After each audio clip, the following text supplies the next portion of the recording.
लोग अक्सर financial independence को प्रमोट करने के लिए घरेलू कामकाज को नीचा दिखाते हैं, शायद इसलिए क्योंकि घरेलू काम में पैसे नहीं मिलते हैं।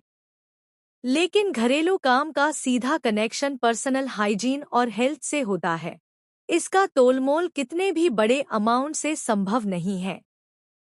इंसान को मुफ्त में मिली हुई कीमती चीज भी बेकार लगती है। हर स्मार्ट रसोई में जहां गृहिणी काम करती है, वहां साफ सफाई, मौसम, स्वास्थ्य, इन सब को ध्यान में रखकर खाना बनाया जाता है।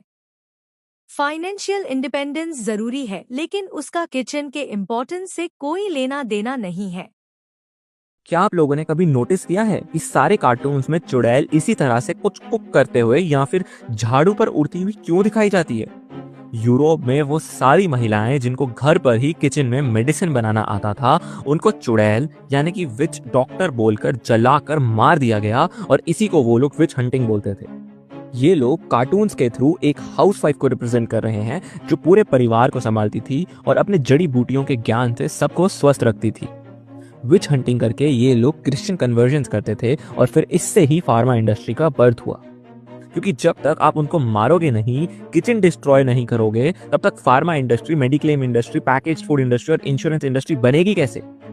स्वास्थ्य की असली कुंजी हमारी रसोई में ही छिपी हुई थी। एक तरह से देखा जाए तो हमारी दादी नानी आयुर्वेदिक डॉक्टर्स ही थे। उनका रसोई घर मसालों, जड़ी बूटियों और सात्विक आहार से भरा होता था, जो आयुर्वेदिक दवाइयों की तरह ही काम करते थे।